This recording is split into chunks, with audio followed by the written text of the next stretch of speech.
Olá, pessoal que acompanha o Substantivo Coletivo. Esse vídeo é para a gente tentar rever algumas opiniões formadas que temos usando como ferramenta o sentimento de empatia. Então, vamos lá.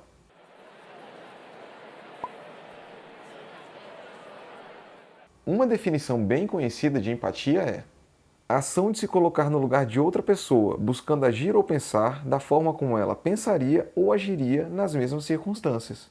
O psicólogo americano Marshall Rosenberg acrescenta que isso não significa que devemos concordar com as necessidades e pontos de vista de alguém, mas sim reconhecer que eles existem. E uma vez que a gente entende as motivações que levam o outro a pensar, falar e agir, já damos um passo muito importante para a construção de um diálogo. Parece uma definição fácil e simples de ser aplicada, afinal, todos nós queremos resolver nossos problemas e desentendimentos a partir de conversas maduras e civilizadas. Então por que não damos todas as mãos e cantamos We Are the World em espanhol para vivermos em um mundo cheio de paz? Infelizmente, por causa de basicamente 4 motivos: preconceito, autoridade, distância e negação. Começando pelo preconceito, as nossas ideias pré-concebidas até permitem que a gente se enxergue no lugar de outra pessoa. Só que vamos nos colocar nessa situação imaginando que o outro tenha as mesmas convicções e julgamentos que temos, e assim esperamos que ele se manifeste da mesma maneira que nós faríamos. Esse é o grande problema. Quando uma pessoa que pertence a uma classe opressora não consegue entender quem está na classe oprimida. Então o recado para o homem hétero, cis, branco é: quando alguém diferente falar, a obrigação é escutar. Mesmo que na hora você não concorde com a fala, pare para refletir e tente ter empatia. Se acharem difícil no começo, fiquem tranquilos que depois é cada vez mais fácil. Podem acreditar, eu sei do que estou falando. Já a autoridade dificulta a prática da empatia quando alguém realiza ações condenáveis porque se acha de alguma forma superior e não sente a dor ou sofrimento que causa em outra pessoa. Algum de vocês conhece algum caso isolado de policial que agiu com agressividade totalmente desnecessária?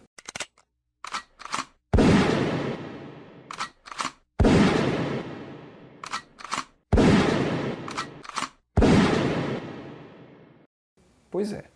E nem sempre as pessoas se acham superiores. Muitas vezes é utilizado o escudo de apenas estou cumprindo ordens para agir com ausência de empatia. Para quem não conhece, eu vou resumir bem rapidinho a experiência de Milgram. Em 1962, na Universidade de Yale, o cientista político Stanley Milgram recrutou 40 homens para fazer um teste. De forma voluntária, eles foram instruídos a ficar na situação de um professor que aplicaria um choque toda vez que o aluno do experimento errasse a resposta de uma pergunta. Esses choques aumentavam a cada erro, partindo de 15 até 450 volts. Apesar dos alunos gritarem de dor, os professores eram estimulados a continuar aplicando os choques. A ideia era verificar em que momento uma pessoa deixaria de obedecer à autoridade do experimento para evitar o sofrimento da outra, e o resultado foi chocante. 65% dos voluntários foram até o final e aplicaram choques de 450 volts. 100% chegaram a 300 volts e 0% foram perguntar para o aluno se ele estava bem após o teste. Ah, e se você ficou com empatia e sofreu pelos alunos que recebiam os choques, a boa notícia é que eles eram atores e estavam apenas fingindo. Ninguém sentiu dor nenhuma. A distância também prejudica o exercício da empatia. Todas as distâncias. A distância física, porque é mais difícil a gente se colocar no lugar do outro quando essa pessoa está em outra cidade, país ou continente. A distância temporal também é um fator importante. Por exemplo, apesar das diversas atrocidades cometidas no Holocausto ou na escravidão, é comum a gente ouvir de pessoas nada empáticas frases como "essa dívida histórica não é problema meu e eu não tenho nada a ver com isso", evitando assim entender as sequelas desses e outros eventos históricos. E não podemos esquecer da distância social, onde as pessoas que comem bem, dormem bem, estudam em boas escolas e podem ir em hospitais particulares conseguem ignorar as necessidades das pessoas que não têm acesso a tudo isso. Seria essa a mensagem que você colaria se tivesse um restaurante? Porque alguém achou que sim. E por último, a negação acontece porque somos bombardeados de problemas sociais o tempo inteiro. Isso normaliza situações que deveriam ser vistas como inaceitáveis, como o feminicídio, a violência na periferia, situações de trabalhos análogos à escravidão e outros. Além disso, não podemos nos esquecer que vivemos no capitalismo. onde a busca incessante pelo acúmulo e concentração de dinheiro leva a um ambiente de competição hiperindividualista. É mais complicado se colocar no lugar do outro quando estamos em uma disputa para ver quem consegue o melhor cargo na empresa. E para piorar, ainda conseguiram criar um paradoxo empático.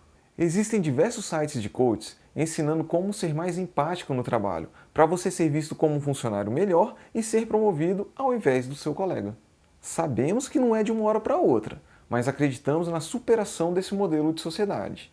Para isso, precisamos utilizar todas as ferramentas disponíveis, e a empatia é uma delas. Nós buscamos um mundo mais colaborativo e menos competitivo, e isso começa pela empatia com os mais vulneráveis, para diminuir as desigualdades, com os imigrantes forçados, para acabar com os conflitos e guerras, e com as gerações futuras, para cuidar do meio ambiente e deixar um planeta habitável para elas.